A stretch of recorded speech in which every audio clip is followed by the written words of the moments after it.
नमस्कार, मैं हूं संजीव श्रीवास्तव। आप देख रहे हैं 4 PM न्यूज नेटवर्क। प्रधानमंत्री नरेंद्र मोदी और केंद्रीय गृह मंत्री अमित शाह की बीजेपी में अब बगावत के सुर तेज होने लगे हैं। खुलेआम बगावत करने के मूड में जो पुराने लीडरान हैं वो आते चले जा रहे हैं।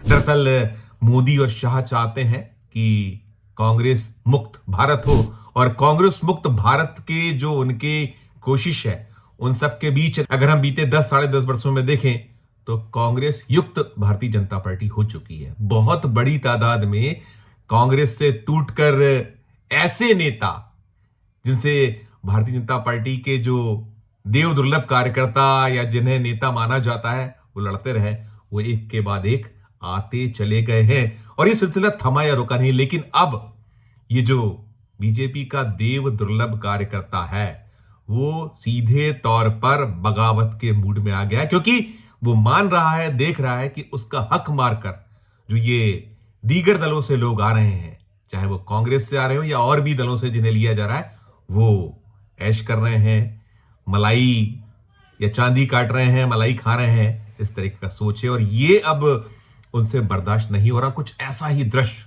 ऐसा ही एक घटनाक्रम मध्य प्रदेश में सामने आया जिसके बाद से न केवल भोपाल और मध्य प्रदेश बल्कि दिल्ली तक में एक इस पूरे घटनाक्रम के बाद सियासत गरमाई हुई है और जो नेतृत्व है वो भी कहीं ना कहीं इस पूरे मसले को लेकर चिंतित हो गया होगा या उसमें हलचल तो है। ये खबरें भोपाल तक पहुंच रही हैं।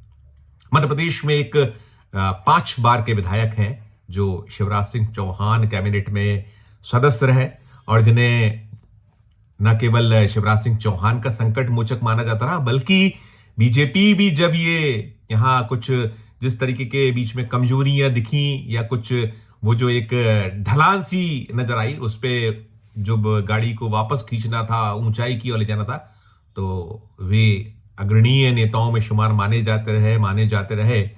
वो उनका नाम है भूपेंद्र सिंह और शिवराज कैबिनेट में ये बड़े कद्दावर मंत्रियों में गिने जाते थे। संगठन में इनकी काफी पूछ परख थी। ये जो आज अभी मौजूदा संगठन है यही संगठन कहीं मानता था, लेकिन अभी बीते कुछ वक्त से शायद गाड़ी पटरी से उतरी हुई है भूपेंद्र सिंह की और उनका जो दर्द है, गुस्सा है, वो इस कदर फूटा है कि वो अब आर पार की लड़ाई के लिए मैदान में उतर आए। और उन्होंने ना केवल जो ज्योतिरादित्य सिंधिया हैं, केंद्र में मोदी की सरकार में मंत्री हैं वो, और उनके जो सिपाह सालार हैं वो भी यहाँ मध्य प्रदेश में मोहन यादव सरकार में मंत्री बने हुए हैं। अच्छे विभाग हैं, अच्छे महकमे उनके पास हैं। तो भूपेंद्र सिंह ने बिल्कुल खुलकर मोर्चा खोल दिया और दो टूक कह दिया है कि हम ऐसे लोगों को बर्दाश्त नहीं करेंगे जो भारतीय जनता पार्टी को तोड़ने पर आमादा हैं। उसके जो कार्यकर्ता हैं उनके खिलाफ वो विश्वमन कर रहे हैं, उनके खिलाफ एक ऐसा उनके क्षेत्र में एक्शन हो रहा है जिससे बीजेपी का वो कार्यकर्ता जिसने पार्टी के लिए लंबे वक्त तक किला लड़ाया वो आज हलाकान है, परेशान है। और दरअसल पूरे मामले मसले में यह है कि भूपेंद्र सिंह के कई ऐसे साथी हैं जिनके खिलाफ पुलिस में मामले मुकदमे दर्ज हुए हैं, CDR चेक हो रहे हैं, काफी चीजें हो रही हैं मध्य प्रदेश में, लगातार चल रही है।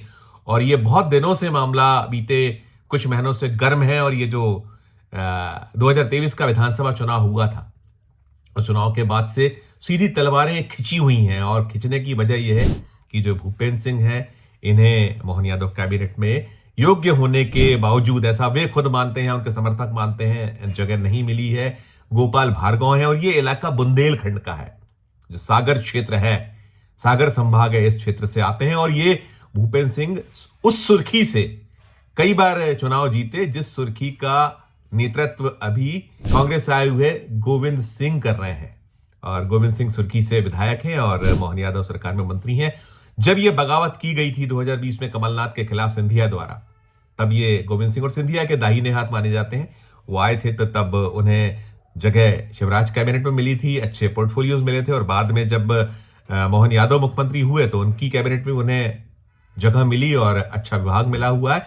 तो वहां जो पूरी लड़ाई चल रही है कहीं ना कहीं एक वर्चस्व की लड़ाई है। जो राजनीतिक वर्चस्व होता है पार्टी के भीतर वो चल रहा है। और कुछ ऐसे समर्थक भी हैं, ये जो भूपेंद्र सिंह हैं उनके कुछ जेल में हैं इस वक्त, और उनका आरोप आक्षेप यही है कि उनके खिलाफ जो उनके समर्थक हैं, उनके खिलाफ जो ये कांग्रेस से आए हुए लोग हैं, वो एक षड्यंत्र, एक पूरे का पूरा कुचक्र चला रहे हैं, जिससे पार्टी की हालत निरंतर खस्ता होती चली जा रही है। गोविंद सिंह तो है ही, इसके अलावा एक निर्मला सप्रे हैं जो कांग्रेस की विधायक, अभी टेक्निकली वो भारतीय जनता पार्टी ज्वाइन कर चुकी थी, जीती वो कांग्रेस के टिकट पे थी। उनका मसला मामला अटका हुआ, उनका भी कहीं ना कहीं विरोध करते रहे हैं कि बीना से वो विधायक है, उन्हें नहीं लेना है, और उसको लेकर जद्दोजहद चल रही है। पार्टी में एक अंतर्द्वंद है मध्य प्रदेश में। ये पूरा जो घटनाक्रम सामने आया है, इसमें भूपेंद्र सिंह ने, जो भारतीय जनता पार्टी के प्रदेश अध्यक्ष हैं, जब उनके सामने ये मसला पहुंचा तो उन्होंने कह दिया था कि व्यक्तिगत लड़ाई है भूपेंद्र सिंह की। उससे भी भूपेंद्र सिंह बेहद बेहद आक्रोशित है, और उन्हें खुलकर जो मोर्चा खुला हुआ है, उन्होंने एक बयान दिया है, तीखा बयान दिया है कि क्या जाने जो बीजेपी के प्रदेश अध्यक्ष है कि हमने क्या कुछ करके पार्टी को खड़ा किया। और भूपेंद्र सिंह तो ये भी कह रहे हैं कि जो बीजेपी के प्रदेश अध्यक्ष 5-7 साल पहले ही वापस पार्टी में आए, इसके पहले वो अखिल भारतीय विद्यार्थी परिषद या राष्ट्रीय स्वयंसेवक संघ की जो एक उनके प्रति उनके कृपा रही है, तो उससे जुड़े रहे, उस पर काम करते रहे, इस तरीके की बातें कर रहे हैं। और अखिल भारतीय विद्यार्थी परिषद में लंबे वक्त तक जो वीडी शर्मा है, विष्णुदत्त शर्मा है, बीजेपी के प्रदेश को रहे, उनके बयान को लेकर भी बड़ा तीखा बयान, एक तल्ख बयान उन्होंने दिया है। और उन्होंने कहा है कि मैं अपनी मर्यादा में हूं, मर्यादाओं को मैं उल्लंघन नहीं करना चाहता। लेकिन ये कहते हुए करते हुए बिना किसी का नाम लिए, उन्होंने सिंधिया का नाम नहीं लिया, उन्होंने जो गोविंद सिंह उनका नाम नहीं लिया, उन्होंने बीना की जो विधायक हैं, जिनको बीजेपी टेक्निकली ले चुकी है, अपने खेमे में ज्वाइन करा चुकी है, जब ये लोकसभा चुनाव के दरमियान, उसके पहले उसके बाद से सब चलता रहा है, तो वो है, उनको लेकर वो दुखी हैं, परेशान हैं। और गोपाल भार्गव, जो कभी एक दौर में आपस में एक दूसरे से बहुत माना यह जाता था राजनीति में मध्य प्रदेश की कि दो ध्रुव हैं, भूपेंद्र सिंह और गोपाल भार्गव, लेकिन अभी एक हो गए।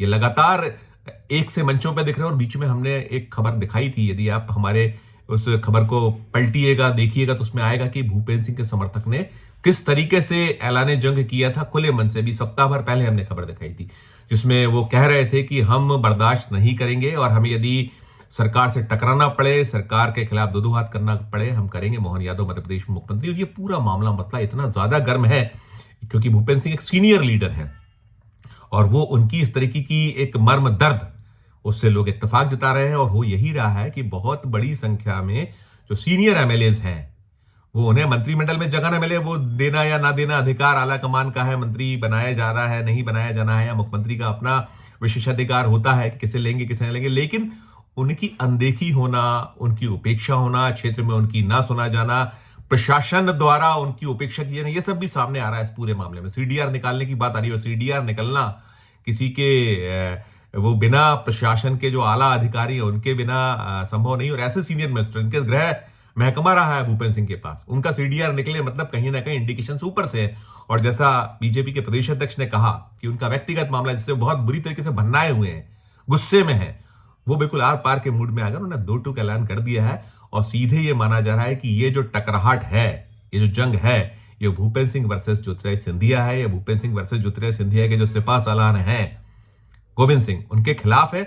और एक और भी मसला अभी हाल ही में 2 दिन पहले सामने आया कि ज्योतिरादित्य सिंधिया न केवल ये जो सागर संभाग या क्षेत्र है बुंदेलखंड का यहां घिरे हैं, बल्कि अपने जो ग्वालियर चंबल संभाग क्षेत्र है, वहां भी उनके खिलाफ जमकर एक अंतर्द्वंद चल रहा है बीजेपी के भीतर। और बीजेपी वो भी कांग्रेस से आए हैं, सभी को ज्ञात है। उन्हीं के नेतृत्व में 2 दर्जन कांग्रेस के विधायक टूट कर आए थे 2020 में, जब कमलनाथ की सरकार गिराई गई थी।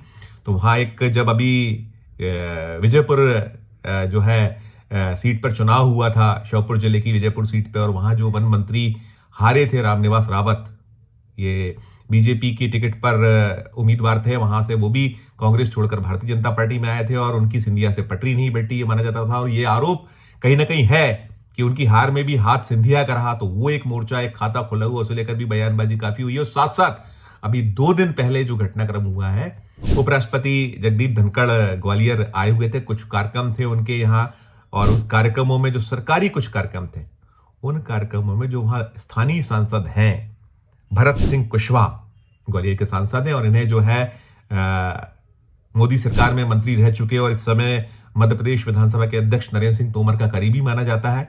उन्हीं की कृपा से इन्हें टिकट मिला था और ये जीते थे। और सिंधिया वहां किसी और की टिकट चाहते थे, अपने किसी सहयोगी साथी की, वो मिल नहीं पाई थी, तो वहां भी तलवार खींची है। तो अभी जब धनखड़ आए, तो धनखड़ के जो कार्यक्रम हुआ उसमें एक जियोलॉजिकल म्यूजियम का उद्घाटन हुआ था। उस म्यूजियम का जो कार्ड था उसमें उन सांसद महोदय का नाम नहीं था।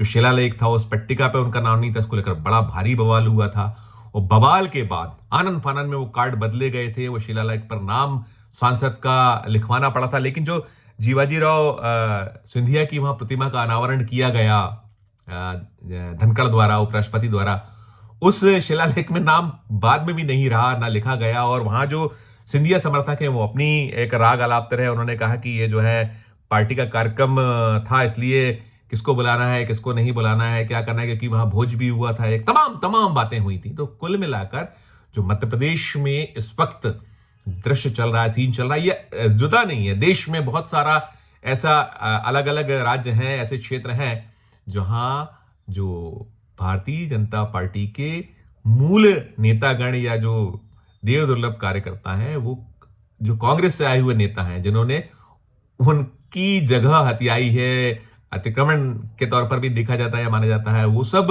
रास नहीं आ रहा है। लोग अब खुलकर बगावत करने लगे। और ये भूपेंद्र सिंह एक सीनियर लीडर है, सीजन लीडर इन्हें माना जाता है।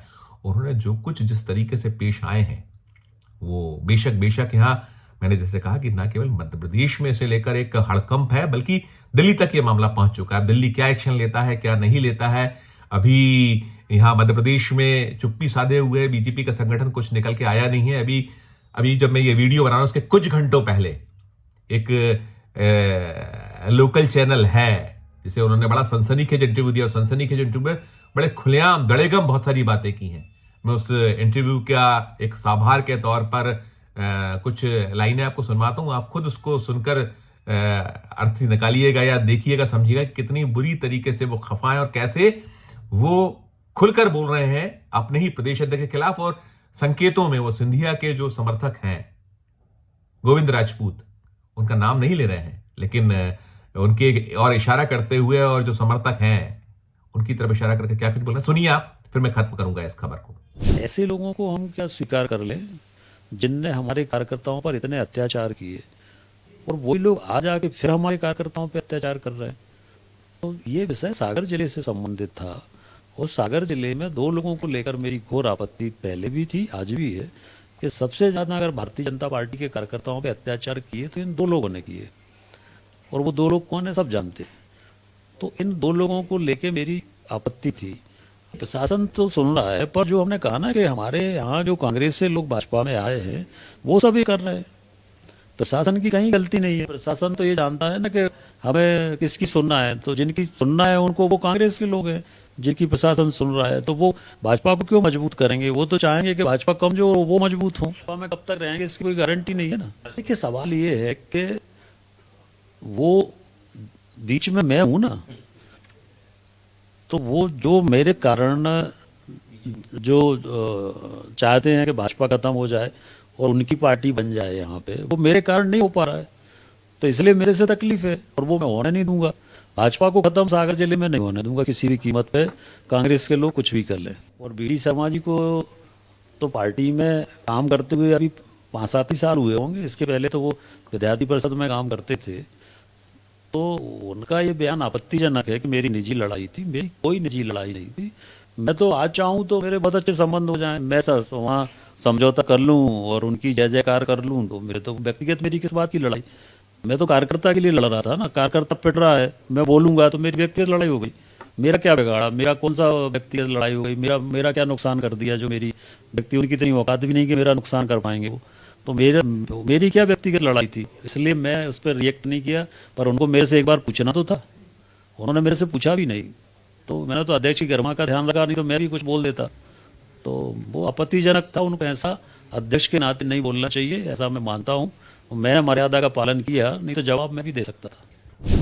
तो ये सुना आपने, ये साफ संकेत दे रहा है कि जो मोदी शाह की सोच रही है कि कांग्रेस मुक्त भारत, और कांग्रेस मुक्त भारत में अब जो भारतीय जनता पार्टी कांग्रेस युक्त हो गई है, तो इस कांग्रेस युक्त भारतीय जनता पार्टी में जो मूल नेता कार्यकर्ता हैं, बीजेपी के देव दुर्लभ कार्यकर्ता या नेता हैं, उन्हें अब ये सब रास नहीं आ रहा है और एक खुली बगावत कर रहे हैं वो, और ये पूरे घटनाक्रम को उसी की एक बानगी माना जा रहा है। जैसे मैंने कहा कि इस खबर, इस घटनाक्रम से जुड़ा और भी जो अपडेट होगा हम अपने दर्शकों तक पहुंचाएंगे। इस वीडियो में फिलहाल इतना ही। हमारा जो अनुरोध होता है कि हमारे चैनल को लाइक कीजिए, सब्सक्राइब कीजिए, ज्वाइन का बटन दबाया तो ज्वाइन का बटन भी दबाइए। और ये दर्द है, मर्म है जो भूपेंद्र सिंह का, जो भाजपा के लिए लंबे वक्त से किला ला रहे हैं, 5 बार के विधायक हैं और इन्हीं सिंधिया के समर्थकों को वो हराते रहे, उनके खिलाफ दो हाथ करते रहे, आज उनकी सुनना पड़ी, ऐसा वो कह रहे हैं। इसे लेकर जो भी आपकी टिप्पणी हमारे वीडियो कमेंट बॉक्स में जाकर जरूर कीजिएगा। प्यार और बनाए रखिए और देखते रहिए 4PM न्यूज नेटवर्क। धन्यवाद, नमस्कार।